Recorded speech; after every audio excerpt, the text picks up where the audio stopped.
In Democratic Republic of Congo, the state has never recovered from the departure of Mobutu Sese Seko.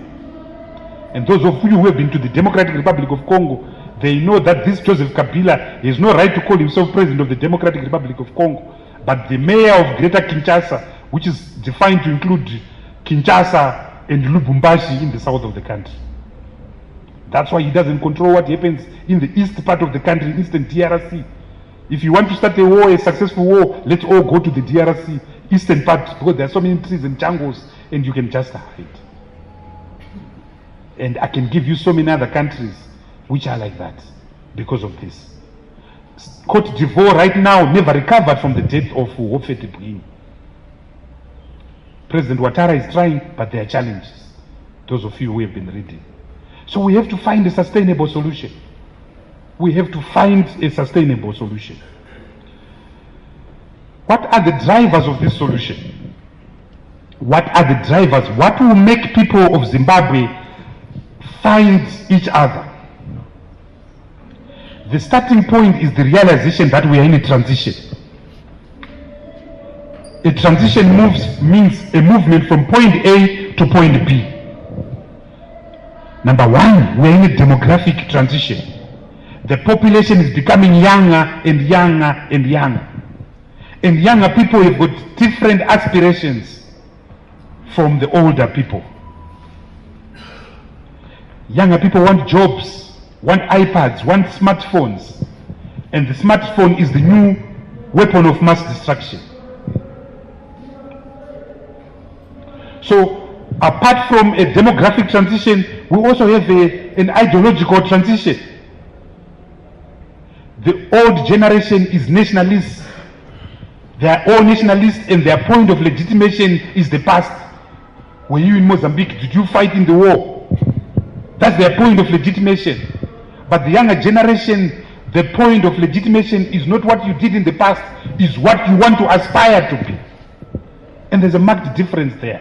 When you speak to Robert Mugabe, his point of reference is in the past. When I speak to young people, their point of reference is what they want to do in the future. So there's an ideological difference there. So the society is in transition. If the society is in transition, then it is the duty on us to direct this transition.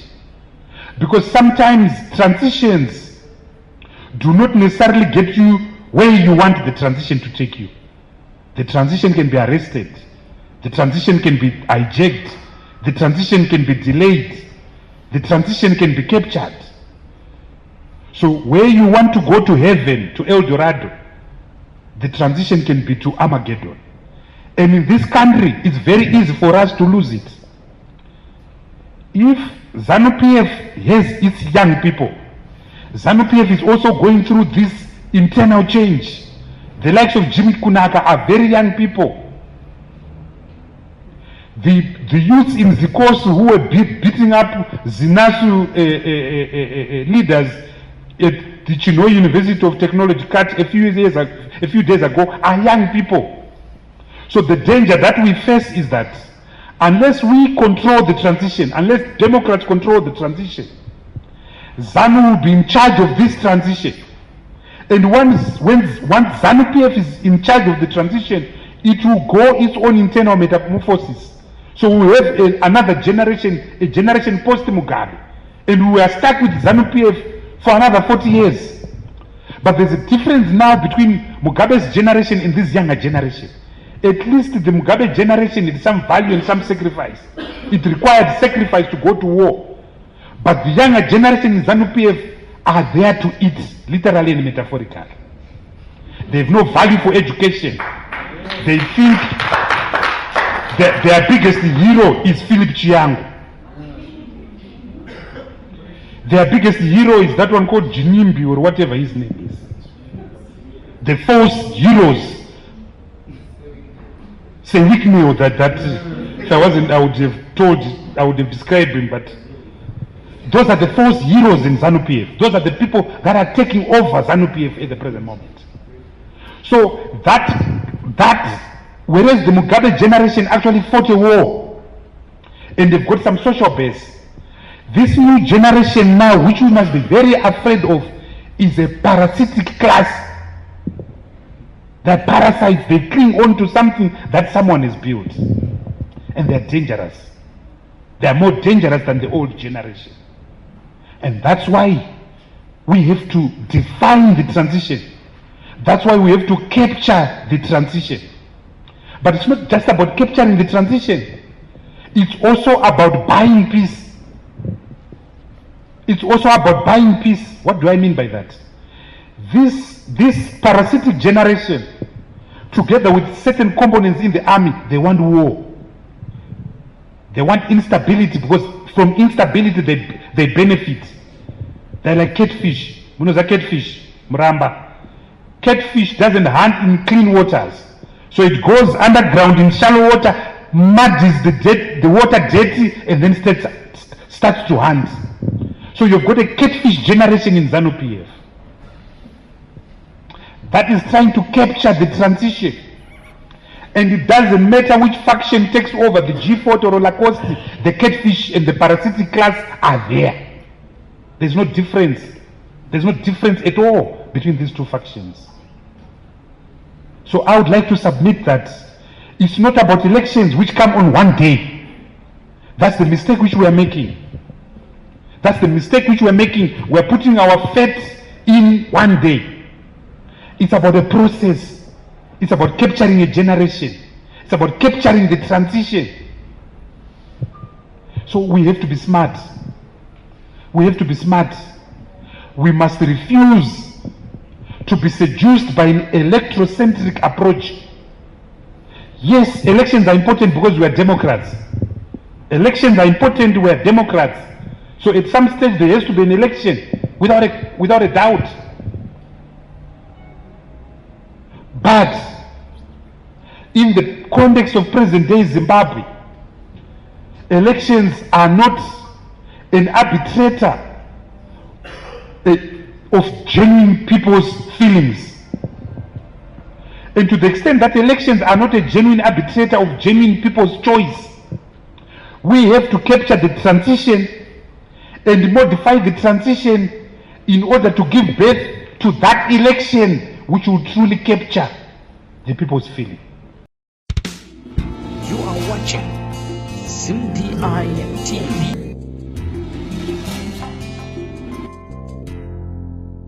So I want to talk about the election in 2018.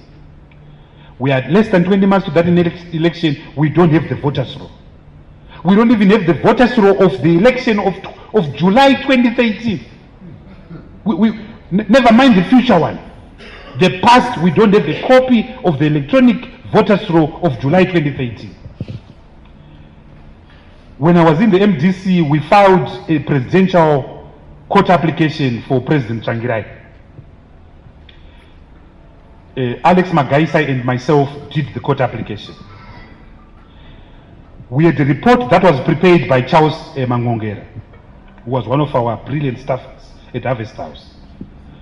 The concluding part of that report was, we cited everything that we had observed.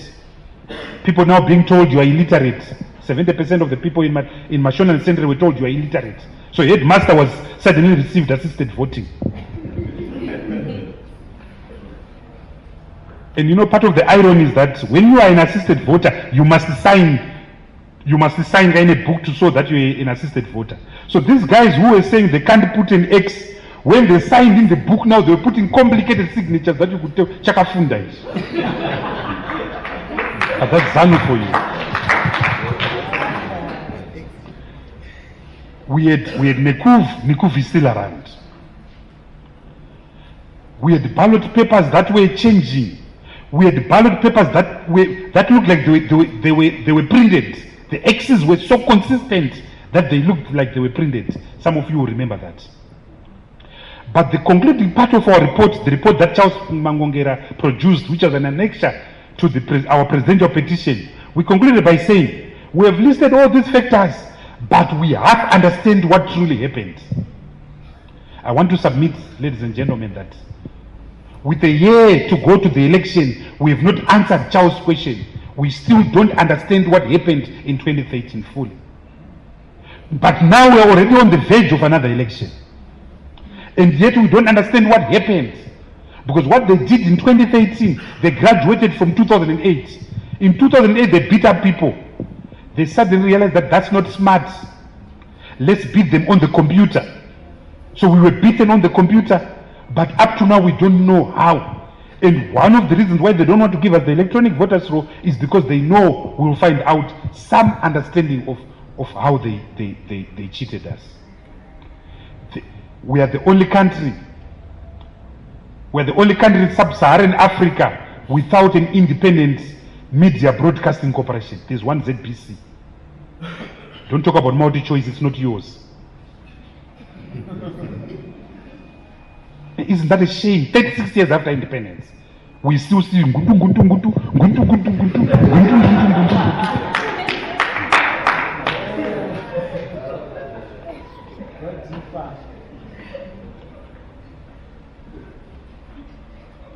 We are the only country in sub-Saharan Africa where the state newspapers are the biggest newspapers. The Zim-paper staple is the biggest newspapers, meaning the primary source of news comes from the state. It's manufactured by the state. I think that's pathetic. I think that's pathetic. Go to Kenya, go to Tanzania. In Tanzania, there are about 8 dailies in Swahili. Never mind the English versions. In South Africa, the state owns no newspaper. But some would argue the Gupta newspaper, New Age, is theirs, but that's another debate. That's the tragedy of Zimbabwe. We've got elections that are totally militarized. And it's going to be worse in 2018 because there will now be a new system of voting, polling station based. So violence is localized. If during the olden times where we used to vote by the ward, chiefs and village heads could force people to queue up in a queue and bring ID cards, can you imagine how effective that system is when we now have the polling station?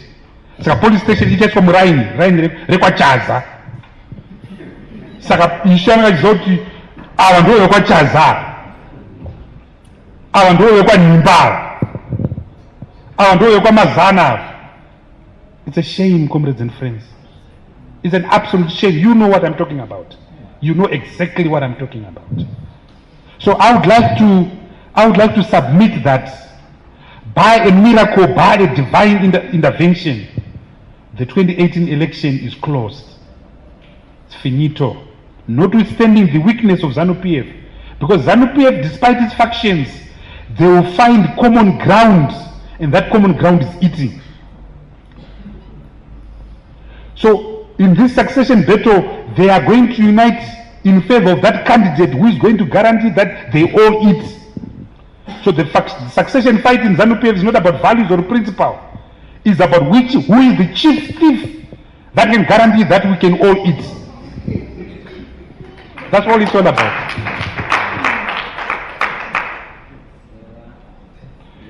So I would like to think that the following drivers should make us control this transition.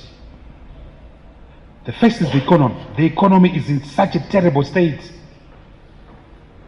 We should use it to control the transition. Number 2, the emergence of the hashtag movement, the emergence of the Jamuka Chada, the transfer of the battle from political parties into independent social workers, youngsters on the streets. That's going to be key. So I'm looking forward to that march or demonstration on the 18th of November. I'll be part of it, we will be part of it as PDP, because that's where our future is. Number three is how the political parties behave. It's imperative that the political parties must come together. Even if they don't like each other or love each other, it's not about love. It's about putting the people of our country first and reaching an understanding amongst ourselves. And I would like to submit that when we think about it more closely, the things that unite us, which is the quest for change and real transformation, they are bigger than the things that we're all different about, we differ about. So if I look at Welshman Mube, if I look at Dumiso Dabengwa, if I look at Morgan Tsvangirai, if I look at Simba Makoni, if I look at Joyce Mujuru, if I look at Gilbert Zikiti, if I look at Farah Imbira, I've absolutely no doubt in my mind, that these comrades want change. No doubt about that. So if we want change, let's use the common denominator. Let's not be over-ambitious. Let's use the common denominator, the few things that we can speak the same common language. Let's use that as a basis of building a common platform. And I hope we'll be able to do that. Because if we don't do that, our children, their children will desecrate our graves.